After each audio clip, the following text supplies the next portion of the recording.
Welcome to the Leadership with Biana Kovic Show, and thank you for being with us. Our topic, leadership, focuses on leaders such as yourselves. We believe that leadership is a skill that can be learned through practice and awareness. It is our hope that our conversation will help you become more reflective when it comes to your own leadership practices and enable you to leave a positive legacy. Our very special guest is Maura Sweeney. Maura is the author, podcaster, and the international speaker. Maura has transformed her own mantra of living happy inside out to become a global influencer. A former corporate manager and a homeschool mom, she transitioned again at age 50 to make her lifelong goal a reality. Today, Maura brings uplift and unity to an often disempowered and divided world.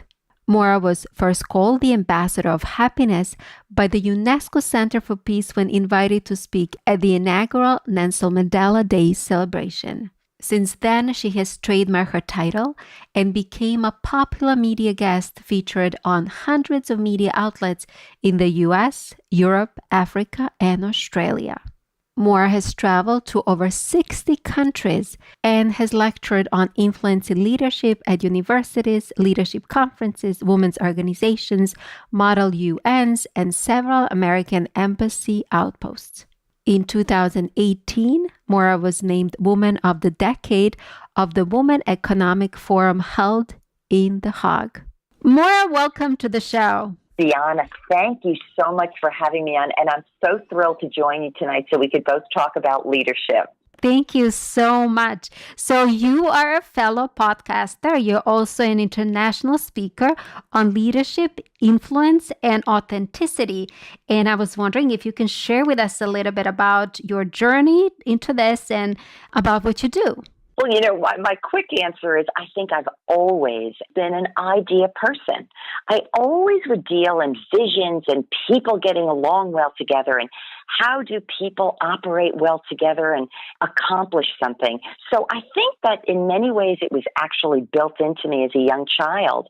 But over the course of my life, I was always a person that was comfortable sharing ideas. I didn't mind. So I did it during high school. I'd be the person in college that was always asking a question in class and participating.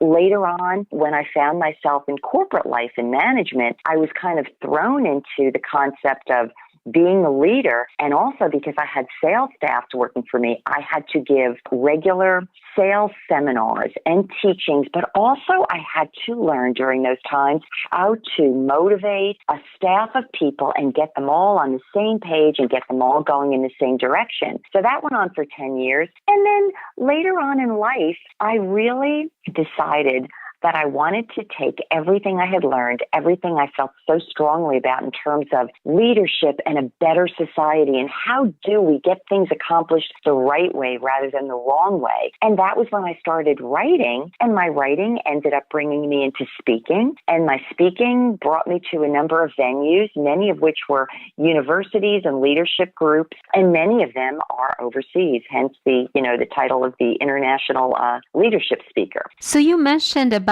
doing things right way versus the wrong way. And I would be curious to know, what is a right way to you and what is the wrong way to you? And how does one do the right way?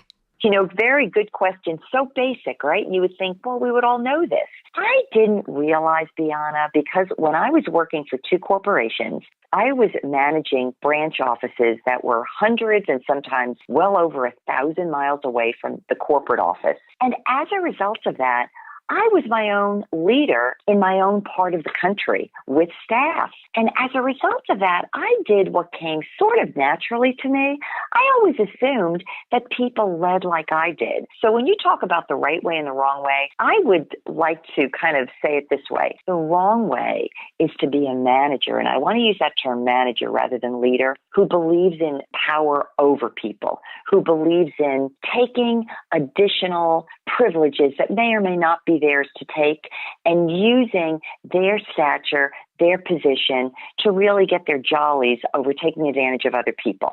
That's the wrong way to me. The right way, I would say, is seeing yourself as a mentor, a leader, a developer, a cultivator of people individually as well as teams that have a common vision, that all feel included, whose perspectives, whose skills, whose giftings could all be brought into the bigger picture so that they feel included.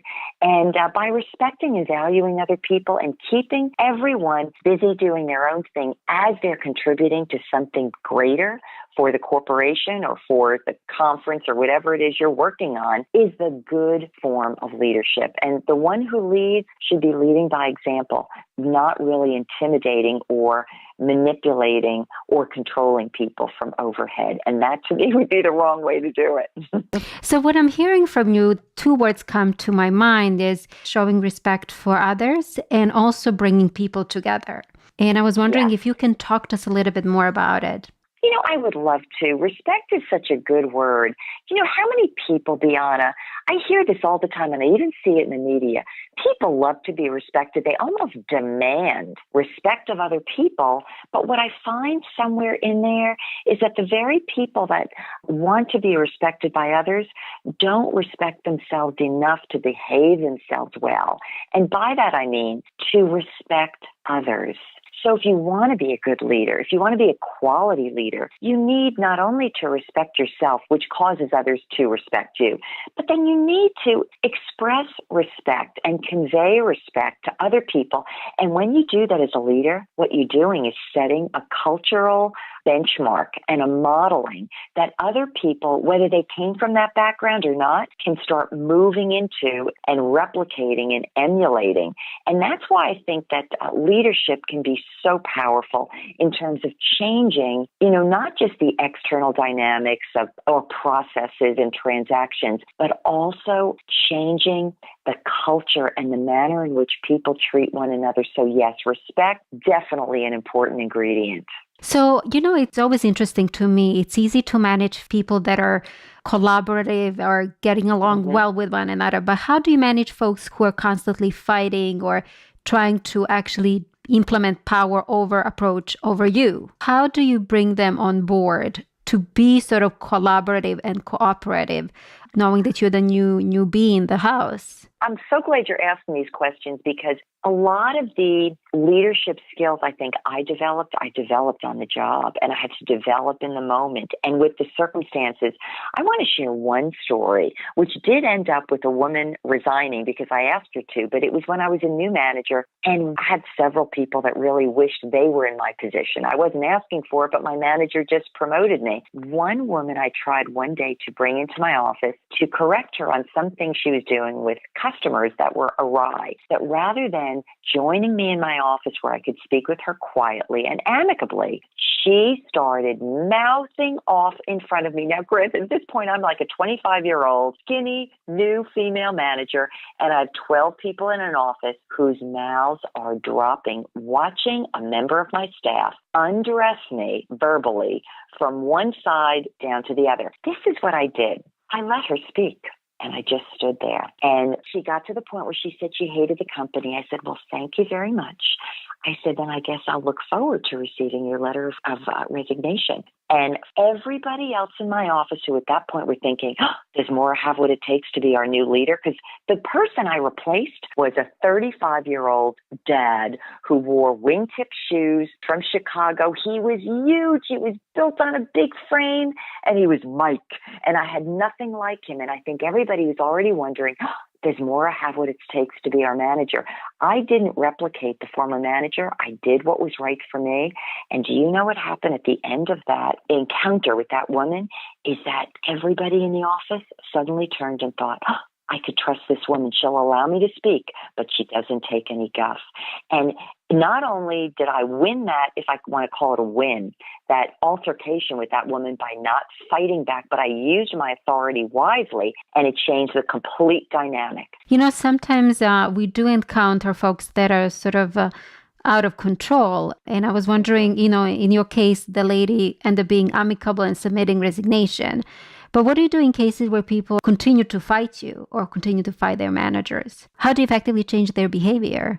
You know what? I'm very communicative, and I also always aim to be diplomatic, as in never to publicly or even privately humiliate anyone. So I will always give them the benefit of the doubt. And I would begin generally by asking a question. And I would look to have them speak so they could start hearing what they were doing. And usually when people were one-on-one with me and had an opportunity to speak, I would lead them down the path of questions until they would understand that their behavior is awry. So I would speak to the behavior and what was good for that person, but I would also point out that if it does continue, then we may get to the point where they will find themselves doing better in perhaps someone else's organization.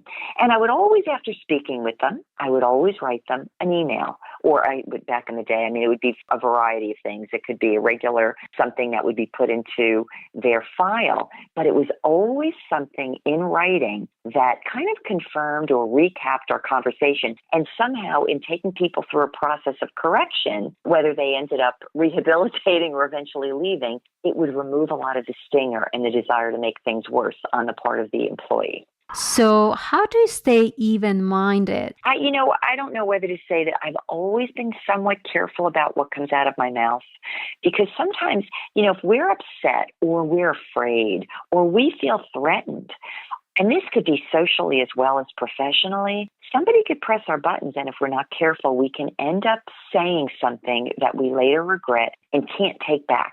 So I would always take my advice in not really saying anything. And what I would do is I would find time by myself and I would collect my thoughts and I would kind of reduce everything to what was I trying to accomplish? What was the other person thinking? And then sometimes what I would do, and this would also take things from being highly emotional, let's say on the part of the employee's side or even mine, and lower the whole emotional component by saying to someone, if there had been something that had gone on in the office or wherever, I'd say, hi, Bob or Mary, whatever.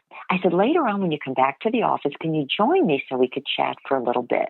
By just asking them in that nice way, it would put enough of a question mark in their mind, but it was never with that, come into my office, I need to talk to you, because there's something in that really reduces people's sense of self and puts them on the defensive.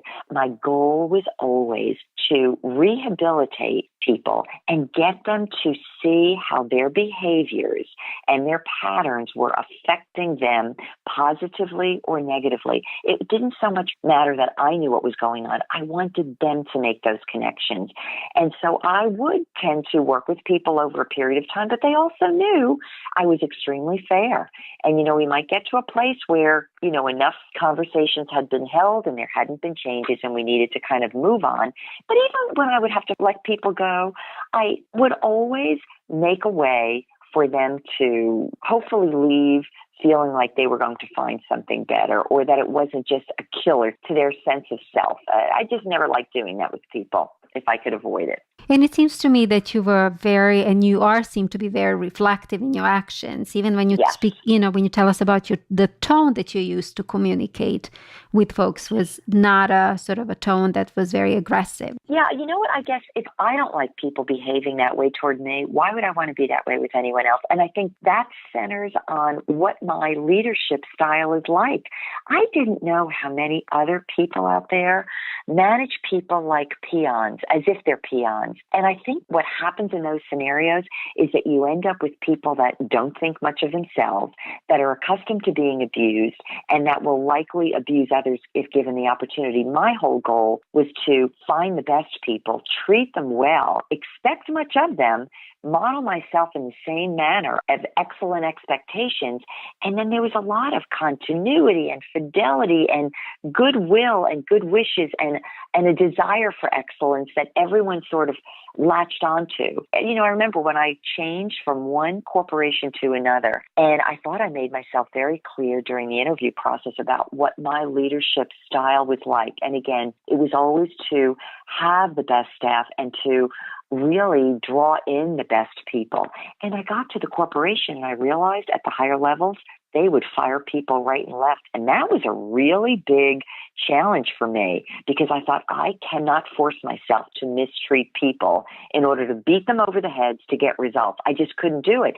And I will tell you, in the long haul, it so benefited me as a manager. It benefited my staff. We didn't have turnover. We had quality people, quality performers from I want to say the least to the greatest. And even to this day, the relationships that I had with people from 20 odd years ago continue. It's a long form of management style or leadership style, but the overall benefits pay off. And today it's a big conversation. It's not just getting the great folks in, but also investing in their development. And this is an interesting thing. I went for years. I had no children. I was married for 11 years. I had no children. So I was not a natural mother in a sense of being a mother. But when I look back at it, people have told me this, which makes me laugh, Biana, because again, I stay in touch with people that I had from years ago. And some of them said to me, Maura, you were like kind of our age, maybe a couple of years older, but we all looked at you as mom. Even though they respected me, they knew I was the leader, the manager. But you know what the mom was? The mom was that I really wanted to nurture and develop and find people's skills and abilities and talents and then literally promote them as being expert in their arenas. And I naturally not only developed staff and promoted staff, but I also managed managers and then mentored managers. So it was just something I naturally did, but how nice to know without even any official training that I was able to use my opportunities to develop those elements. And then I usually speak about them when I'm out traveling and speaking internationally and nationally on leadership. And talking about developing folks, you actually have an e-course called Self-Leadership, right? Yes, it's a course on the Ngamu community, which is a great international community, and you can find it on my website. The name of the course is called Personal Leadership, Happiness, and Authenticity. And you might say, well, what does happiness have to do with it? Could I tell you what? I learned that if you're going to have a successful team, if you're going to be a successful leader, if you're going to bring people and accomplish something, you have to be cognizant of the happiness factor or the factor for levity and freedom that comes from happiness. So in the course, I'm not only leading people through the process of developing an awareness of self. A lot of times they call it emotional intelligence, awareness of the world in which you live, awareness of the thoughts behind why you do what you do. But I also lead people along the path of saying, okay, you want to be a leader. What are you feeling everywhere you go? What are your relationships like? What is the back and forth? And how do people feel, whether uplifted and energized? Because uplifted people who feel free to express themselves, free to just kind of make mistakes or try new things, end up with so much more energy, so much more creativity. And believe it or not, Harvard has done a study to find out that when people feel happy, they can actually perform up to as much as 50% better. And so that's why happiness is included in my course. And I lead people on how do you know when you feel better versus worse? And many people never reflect enough to even take the temperature or the pulse of what's going on in relationships and group dynamics and individual dynamics. And that's what I look to do. And obviously the sense of authenticity, learning to be yourself and your best self rather than trying to be a replica or a fake out of somebody you're not. And that, too, is so helpful in helping people grow into their best self. And I also believe when you're your authentic self, you end up exercising some certain talents and skills or allowing parts of you to come out that you maybe didn't learn in school or don't typically express in a business or other community. But when you manage to be yourself, you tend to shine brighter and other people notice it. And it adds to your success. Mm-hmm. So it's very interesting you talk about authenticity. And, I would be curious to talk a little bit more about it because most of us might not be aware that who we are and what we do is not our authentic self. So how do you go about discovering or uncovering your authentic self? Well, what a great question. And this goes right back to when I originally stepped in management. Remember I told you here I was this 25-year-old. I was in sales. My manager was going to Chicago, getting promoted to directorship, and he put me in charge. I was like, I don't even want to be the manager. My biggest fear at that time was, oh my gosh, 12 other people in this office want this position. I don't want it. They're going to hate me for it. Meanwhile, I'm looking at myself physically, age-wise. You could say the fact that I'm a female, the former manager was a male, and people loved him. He figured so big because he was a big man, and he had already traveled around the country and managed and developed so many other things. And you know what happened? He only spent about 15, 20 minutes with me max to prepare me to be the next in line to literally fill his shoes. And Biana, he told me one thing that in a moment changed everything for me. Because in my mind, I kept thinking, how can I be Mike McNamara when my name is Maura Sweeney and I look nothing like him and I am nothing like him? So he gave me a couple of tips that I thought were wise. But the very last thing he said to me, and he said, as if reading my mind, he said, and Maura, one more thing, don't try to be me. He said, don't even try to fill my shoes. He said, you be you. And you know what? In that moment, I felt like somebody gave me permission to be my authentic self. And it was such a sense of freedom. And I have to tell you, it was like a very heavy weight was removed from me. And what it meant is that I could use the best that I learned from him when I was working for him, but I could be my version of a leader. And you know something? Because he gave me that advice and because I took the advice, I made my own adjustments. And so what happened is that my being my own authentic self as a leader meant that we went from his spice as a leader and his style of leadership, and we went to mine. And mine worked for me, and nobody got the feeling like I was wearing the wrong clothes to do a job. I was wearing my own clothes, using my own voice, telling my own stories, expressing and training people with my methodology. And because I was being authentic and true to myself, it actually helped so many other people throughout the years later that I was leading and managing and developing in their own management style to step into their best and most authentic version of self. It's sort of like modeling.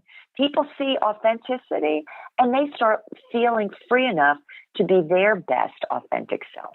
So it's interesting, I gotta say, I am sort of very careful about word authentic because sometimes you have just very bad leaders that are very authentic with their bullish way of leading folks. So would you advise them to stay like that because that's their authentic self? No, like I'm a jerk, so therefore I'm authentically jerky. No, you know what? That's why I say to be your very best version of self. To be authentic, we in the media today have so many poor examples of bad behavior. We really do. I mean, pathetically bad behavior, perhaps worse than I've ever remembered. And I'm a student of changing culture. And so that's why I will always invite and encourage and inspire other people to always engage in a means of stepping up to become their better version of self. And that means you speak better, you carry yourself with more respect, you respect others better. Mm-hmm. But what do you say to folks that unfortunately have to deal with these type of leaders? And they do, right? And you know what I would say in places like that, sometimes it's just the subtleness where we don't fully engage or we remove some of our energy from the conversation or from the agreement, or we step away. We don't have to overreact, but neither do we have to support when people behave that way. And sometimes by removing a little bit of the engagement or the reaction, those same people will be moved to behave differently. Could I share this story with you for whatever it's worth? Mm-hmm. I think it may give you something.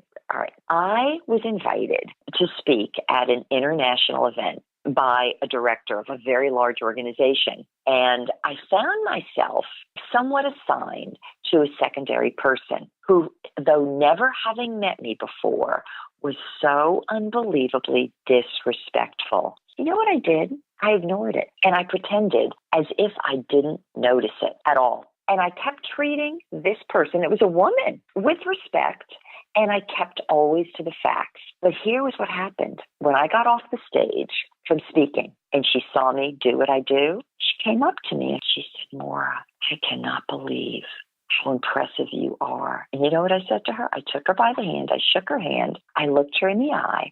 And I said, thank you so much. I said, perhaps you'd like to write a letter of testimonial for me on my speaker site. And I smiled. So do you see there again, it was very similar to when I was the manager with that woman who was mouthing off at me. It was a different dynamic, Biana, but I didn't allow someone else's disrespect of me to allow me to disrespect myself and to lower myself to respond in kind to her. But what happened is that she ended up respecting me and saw me through a completely different light. And you know what I think? I think something in the course of what I spoke on stage, but also the way I I treated her later on, I think she learned a lesson through my modeling that it doesn't always win to be a jerk. And you don't have to be a jerk to be a leader, a director, whatever it is you think you are. You need to be a leader on the inside with your integrity and the way you carry yourself and the way you comport yourself around other people. And it's interesting, you also have put some boundaries in regards to your interaction with her, right? Yes, I did. Can you talk to us a little bit more why setting up clear boundaries is so important? Because sometimes people could walk right over you and then kick you and then spit at you. And you know what that is? I have to always say, and you could hear it in my voice, and you've already mentioned this earlier, I would rather not respond than say something foolish. And I've noticed this over the course of time. And many times, Biana, I would have to find quiet space and literally retool my mind and get into a different frame of mind and also a different place of energy. Because, if someone wants to put you down or you feel like you're pushed into a corner for some ridiculous reason or maybe a legitimate reason, by collecting your thought and by harnessing your emotions and coming back, speaking logically, graciously, respectfully for yourself and another, sometimes that in itself is enough to change the overall dynamic of a relationship. Whether that person is above you, beneath you, lateral to you, or whatever. And that's why I'm so passionate about leadership and influence, because you may not always be the person in charge, but your ability to carry yourself in such a way that works to your advantage and hopefully to others helps influence people directly and indirectly in terms of how they're going to deal with you the next time they come around. So do you believe that effective leaders have that sense of being able to create that inner balance? I would hope so. And, where does it come from? Does it come from the school of hard knocks?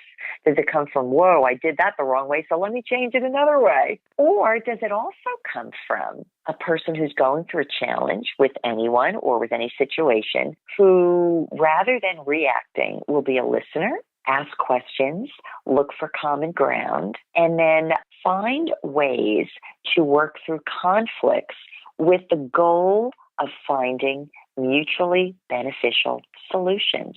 That's very interesting because, we all experience setbacks. And Yeah. I know, right? So my next question is, how do you stay positive and how do you stay in that happy place if you're constantly being thrown on the ground?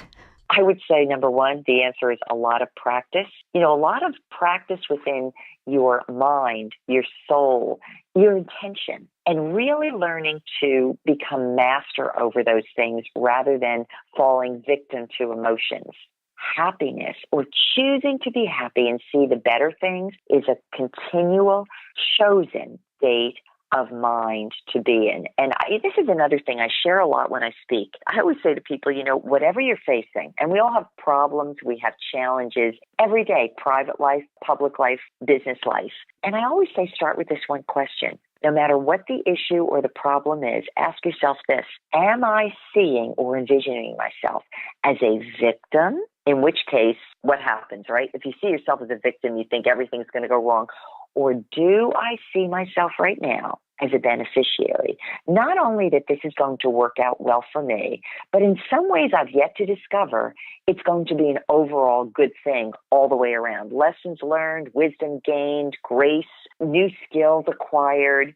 And that was always the first place I'd have to go.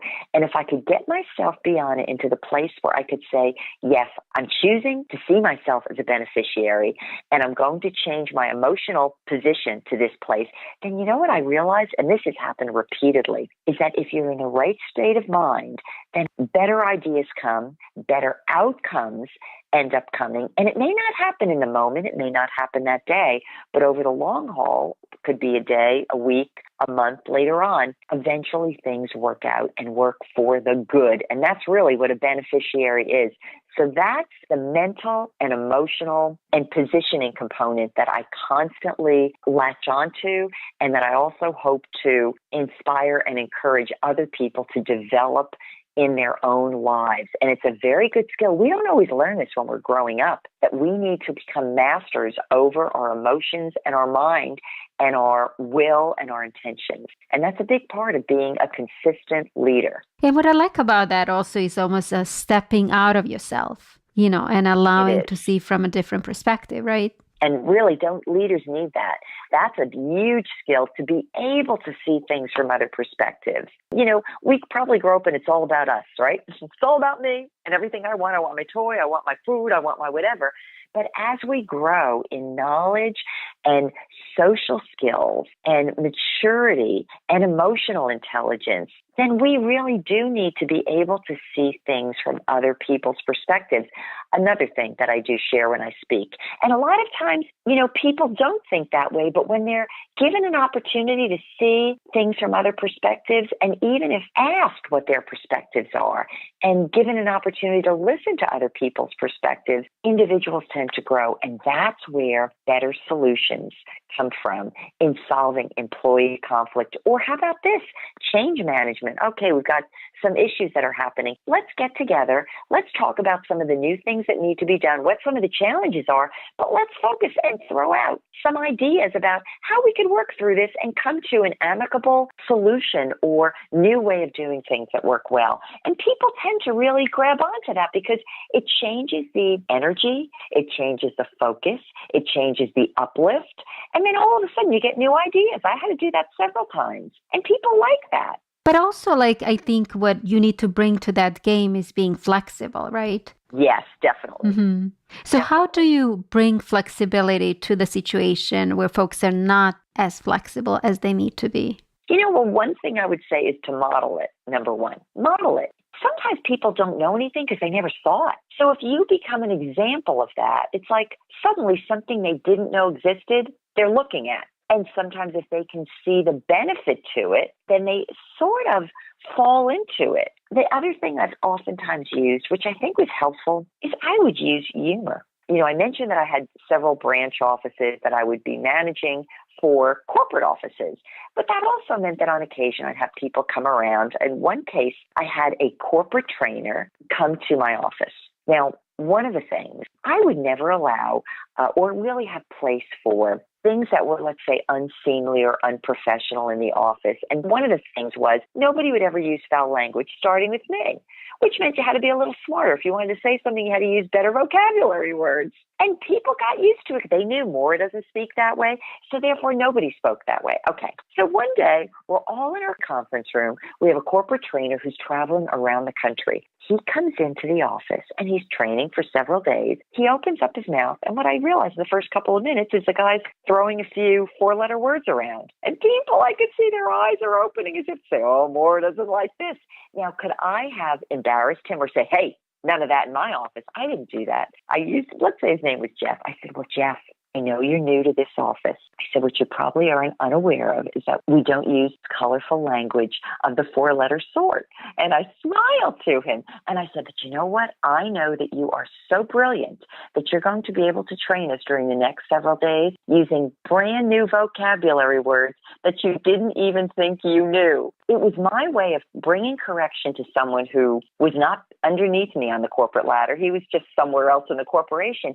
I didn't embarrass him. I used levity and humor. Everybody else in the office felt more comfortable. He adapted, okay? And then guess what happened? 3 days later, he came into my office. He said, Maura, and he closed the door. He said, could I talk to you for a few minutes? I should sit down. He said, Maura, I need to tell you something. He said, I have traveled all over the country doing what I do. He said, I don't know how to explain it, but there is something about the atmosphere in your office that is so awesome. I don't want to leave. And he said, what is it? And I cracked up. I said, so you never took offense over the fact that I didn't want your four-letter words being used in training? I said, thank you. I said, I'm thrilled to hear it. Now look at that. That was modeling. That was a guy who was used to doing his own way. I found a way to get around it. He sensed a different culture and absorbed it and saw a value to it, came back to me, told me he loved it, and who knows what he did when he went somewhere else. But my sense was he became more of a professional the next place he went. So there's a little bit of flexibility in that little story. And also communication. So Yes, you true. kind of upgraded the way he spoke. True. And then he found out that he was able to do things a different way. For all I know, maybe he was following a model somewhere else who taught him to teach that way and to train that way. But he came out a better person, a more of a professional and happier. So it was kind of good. It was just good all the way around. So what is the most hardest part of being a leader? You know what? I'm going to say one of the central things. I realize this. I mean, I speak on leadership all the time, but sometimes there could be things right in front of you and you don't even see them yourself. And we started this interview today and you asked me about different kinds of managers, what's good and what's bad. And obviously the bad kind would be the one that takes advantage and basically dominates and intimidates staff. And I never was that type. But one of the reasons I never realized this, why people followed me, why people were so faithful to me, why they did what I asked, why they got behind me on my ideas and my initiatives was because of one word, integrity. Because everything about me, now this is the best and the hardest too. I don't know how not to be a person of integrity because I couldn't live with myself, but people were able to follow my style of leadership because they knew I was a person of my word. My word was my bond. And they also knew I was always there for the truth. I would back people for the right reasons. And it was that trust that they had in me because of my integrity that made me an effective leader of the other sort, which was more participatory, more engaging, more involving, more trusting and trustworthy. The tough thing I want to tell you, I remember really, really tough. I mentioned to you that not only was I promoting staff, but I was also managing managers, developing managers, mentoring them. I had one time, I had this great salesperson who I promoted into management, who now is just phenomenal at what he does. But when he began, he was so trusting of other people that were reporting into him. Now, he was a sales manager at the time, and I used to look and think, oh my gosh, the salespeople are pulling the wool over this guy's eyes. They're not working. They're not going to bring in the sales they think they are. And he keeps believing them. And I remember thinking to myself, like, this man's sales numbers for his group were rolling back onto me, and I was ultimately responsible. And I remember as a manager's manager in this point, who I'm training, I thought, do I step in and just say, fire these people or, because they're just not doing anything? Or am I going to give this manager, this new manager, enough space and rope and place to figure it out on his own? I gave him questions to think about and things to ask. And you know what? This is where you talk about integrity, because here I am. I'm responsible for sales results, etc., and the success of the office. But meanwhile, I want this manager to learn how to manage the right way. And you know what did happen is that eventually he came into me one day. He said, Maura, some of these people are pulling the wool over my head. He said, I just told them you either get those numbers in or you're getting out. And he learned how to get tougher and not to be a pushover or one who was too naive. And I'll tell you, my allowing him to grow, which really put my own job at risk. That's how I felt. But in my own integrity, I thought, this guy, he's going to learn the lesson. And so I'm going to tell you, that was a really tough thing for me, letting my own reputation as a manager and my own results kind of sag for a while giving someone working for me an opportunity as a manager to learn and grow. And he not only learned it, but he learned it exceptionally well, and he got people smart. And so that's part of the good, the bad, and whatever. But what I really like about it is that you allow people to learn, which is a big part of leadership. I want them to learn. But that's also me. I want to see a better society, and I want people to learn how to do things the right way. So if I'm going to be talking about this everywhere I go and speaking to, young leaders of foreign countries, I better exercise these things in my own life, which I do. Not always easy, but I know the long-term effects and the long-term influence of all of that is a good thing. So you mentioned a word, influence, and I know that you've given talk on these. So can you tell us a little bit, in your opinion, what is the difference between being influential and being powerful leader?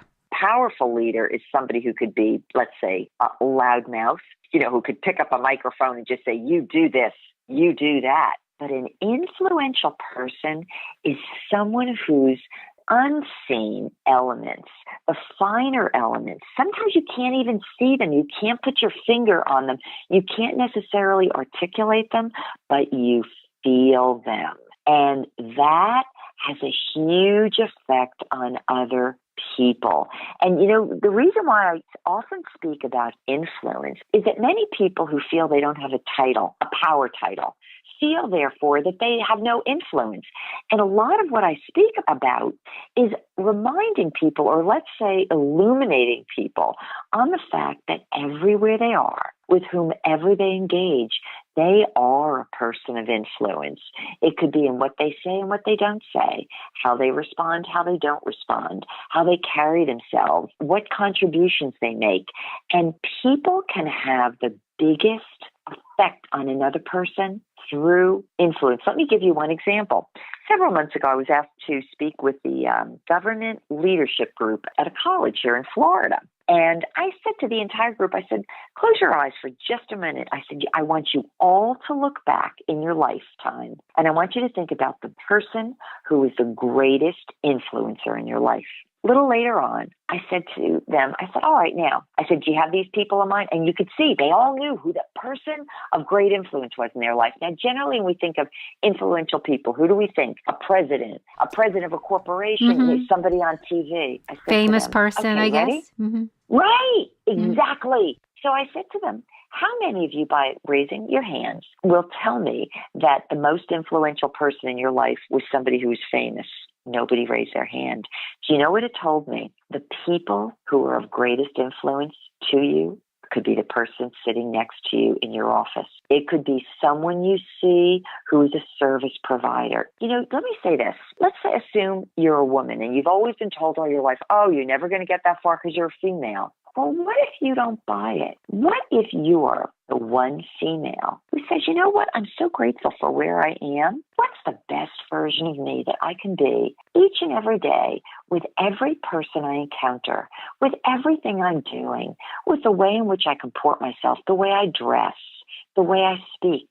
Guess what? You could change somebody else's mind just by being your best version of you. So you could tell a lot of what I speak about, it's very cohesive, it's very harmonized in thought, in deed, in word, and it works. People are so frequently thinking, and a lot of times people are beaten down, so they don't know they have any influence. They don't know they have any personal power. And the personal power is there when you see that you have the choice to determine how you're going to conduct yourself at all times. And it does work. But it's interesting. You just said something which I think I learned when I was very young, which is as within, so without. You're right. Do you know my course focuses so much on what's going on the inside of you? My mantra is living happy from the inside out.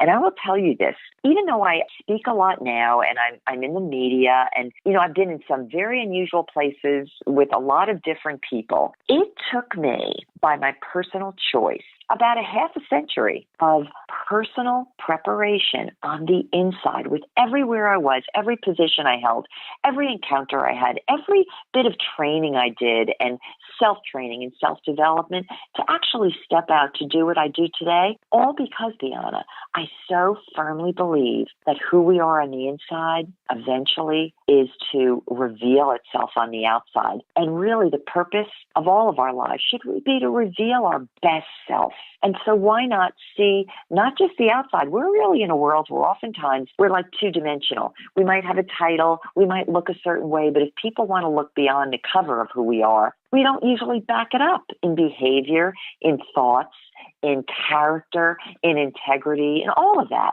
I have always been the opposite. And it's a longer path, but my sense is that you're a lot stronger and a lot more stable, and people sense it. And that's really, again, that's central to my course on self-leadership, as well as it is in all the places I speak. Can you share a one life experience that had helped you become a leader that you are today? This was so complicated, but let me try to simplify it, okay? My husband and I had been together since college, and we've been together ever since. Something happened when my husband was in college where he was actually threatened by the mob to fix college basketball games, which he did not do. His life was threatened. I was threatened, although I didn't know it. And my husband, once we graduated from college, ended up testifying in New York City against a man who had that particular winter when we were in college killed 8 people. It was an incredible thing. In fact, they now have a 30 for 30 called Playing for the Mob that covered the story, and it made national headlines. The reason why I bring this out is that as young as we were, my husband was in an unbelievably tough, impossible spot. And what I realized is that he became, at some point, a scapegoat by the university we graduated from. He was also made, I would say, a scapegoat of some sort through Sports Illustrated. It was a cover article that painted my husband as some guy who was doing deals to fix college games in exchange for money and drugs. Now, my husband's never even had a cigarette. I bring all this about because this was a process that went on. It was really a form of defamation of character, and it involved federal government, the FBI,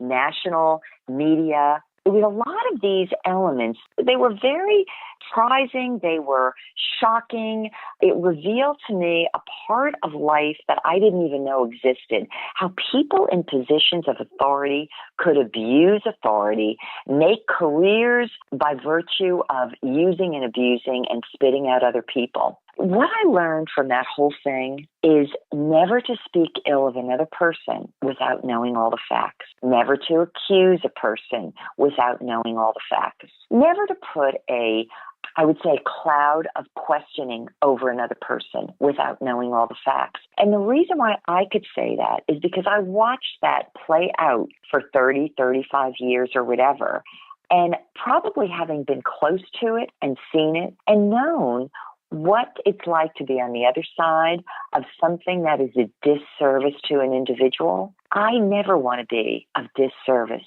to another individual. So are you saying to us that you have to seek to understand and not jump to conclusions? Yes, on many accounts. You know, sometimes people will hear one side of the story, one person's opinion, one person's accusation, without listening in to another person and a third person to get some objectivity and to see a full report on something, to get all of the separate elements to understand motivations, human nature.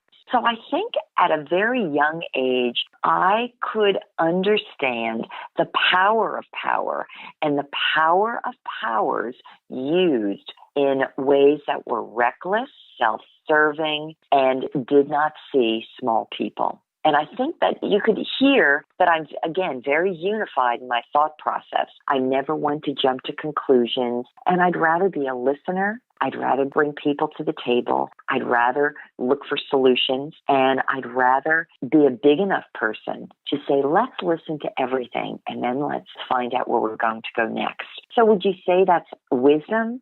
Would you say it's the ability to see things from a multitude of perspectives and look for wisdom in terms of outcomes? I don't know, but it was a long, nationally televised, big thing that involved Division I sports, one of the top universities, major, high-level Jesuit priests, Boston Globe. It was amazing when I look back at it. But so it was a difficult time to go through, but also it brought me some wisdom on life in general and what we do when we're in positions of authority and how to be responsible in exercising our positions of authority. I like that, being responsible in position of authority. And a lot of people don't think. They think about themselves and what they want rather than, I've been given this place of authority and responsibility. What are going to be the long-term repercussions of this for myself as an individual, but also for the lives and reputations of other people? Which actually, in some respect, to be responsible, you have to take responsibility for your own actions. Yes. And a lot of people don't like doing that.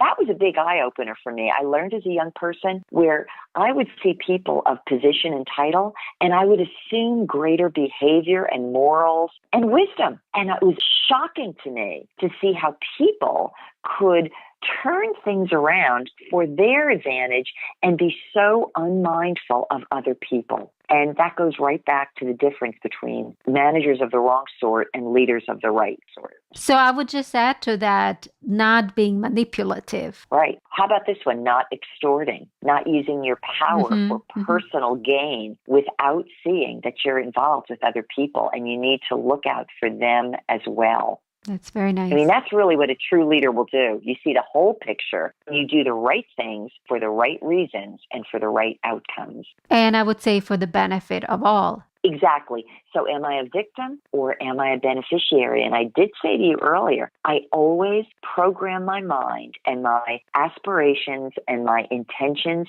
toward being a beneficiary in a benevolent environment so that everything ultimately works together for good. And that's my goal. Any thoughts for women leaders? Yes, as well as men leaders. I think it's a thought process. So regardless of your background, your sex, your color, your age, whatever, it's a mindset that really has nothing to do with the externals. It has to do with the internals. And that's one of the ways that we can really help be positive influences and have this, when you put I always talk about influence, it's like a tiny little stone that you throw into a very calm bit of water, and then all of a sudden you see the ripple effect. And I see that for every person, every day, every position that they're in. And that's why I try to be wise with my words, wise with my behavior, and I try to think ahead and I try to think of outcomes because I know my one word, my one behavior, my one choice will have a ripple effect that'll go on and will impact other people's lives. And what is your mission in life? Probably the very thing that I had as a younger person. I really always saw a better society. I literally saw the whole world. As a preschooler, wanted to travel the world, make friends with the world, get to know people of different cultures, backgrounds, and I didn't see them as enemies and I didn't see them as people to be fearful of. I literally saw a harmonious society that appreciated all the diversity that was in it. And here I am, decades later, having traveled to 60 countries, having spoken multiple times, maybe in a dozen countries with more to come, and sharing what I do about that. Because most of us as individuals, the majority of people, we have so much in common. We desire so many of the same things. So I literally share with people wherever I go the things that unite us under common bonds rather than divide us. And I know as I do that, I'm bringing uplift, unity, better thought that people intuitively and intrinsically already know, but generally because they're so manipulated by the media, by poor examples, by trying to replicate and copy what they've seen put out in the world as negative examples, I remind them of something better. And really my mission in life is to be a positive influence in the 21st century for so many people that really are aspiring to see and to live in a better world. And that means socially, economically, commercially, business-wise, diplomatically. And I know everywhere I go, I'm somehow making a dent. And it makes me happy. And I'm being my authentic self, doing what I love. So how's that? That's very beautiful. Any final thoughts? I'd like to, since this is all about leadership, I want to share maybe a recap of everything we've talked about that maybe other people could hear, and I think it'll make a difference. I always say leaders lead, whether or not you have a title. They're going to lead. And LEAD, each stands for something. So for the L, I always say look ahead. If you're about to say something or do something, look ahead and say, how's this going to play out for me? Will I feel confident and happy and proud, or am I going to feel embarrassed if something I do right now is for my purposes rather than for the better purposes? So look ahead with the L. The E in lead is consider everybody. Everybody. That means the secretary, the person who comes to clean out the garbages at the end of the day, as well as the president and the executives or the people you feel like you want to impress. Because I'll tell you, everybody takes notice of you. And when everybody knows that you acknowledge them, that you respect them, they will back you up, they'll follow you, they'll defend you. But if you overlook people and mistreat those people that you think don't matter, you can be very surprised one day that it could be just their word that undermines your future success. So I would say the E is everybody. Consider everybody. And A in lead is advance. And this is the part that's unseen, but it goes toward being a visionary. I always tell people, when you're a leader, advance a value, an ideal, a cause, something that's important to you. Basically, be an idea person, because people like that, people get behind that, and generally an advance, a cause, an issue, a vision. Those are the kinds of things that are upward leading, and people feel very inspired and they could get behind. And lastly, in lead, L-E-A-D, D, is I said, be destiny-minded. You know, if you're destiny-minded, everything you do is not just transactional or moving pieces around or making money or putting pegs into their place. Being destiny-minded is knowing that everything you do makes a difference, and people behind you are going to reap some positive benefits from your place and where you've been. And if you could live that way, with or without a title, you will be a leader, because you will be influencing people for good everywhere you go. So how's that for a close? I love it. I actually never have heard that before, to actually use the letters. It's mine. Oh, that's excellent. I mean, it's really nice way to put it. So how can people contact you, learn more about you, invite you to speak? They could contact me most easily at my website. My website is my name, my first name, Maura, M as in Mary, A-U-R-A, followed by the number 4 and the letter U. So it's Maura4U.com. And I actually got that moniker from my husband, because he said to me, Maura, in all the years I've known you, he said, you are so for everybody. He said, you're such an advocate for people. He said, including people I don't even like. So he said, why don't we just call your website Maura for You? So if they go to my website, they could subscribe to my blogs. They could find my podcast and subscribe to my podcast. They could find my books that are all story-based that I just happen to love. It's all about finding and being your better self from the inside out. They're great stories and people love them. And most of all, if they're interested in 2 things, my course, there's a link to my course, which I think they would enjoy. And also there's plenty of spaces there that talk about my speaking. There's a place to write to me. So whatever it is, go to Maura4U.com, and I would love to hear feedback and anything else. Wonderful. Well, Maura, thank you very, very much for being a guest.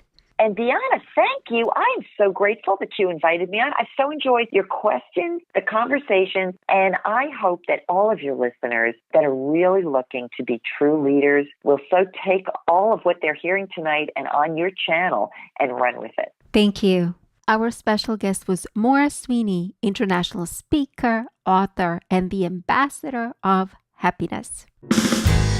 Thank you for tuning in and listening to the Leadership with Biana Kovic Show. Remember that you're all leaders in your own rights, and the impact that you're meant to achieve starts with small acts of kindness, curiosity, and generosity. Please give us a like and subscribe to our channel. Thank you again, and until next time.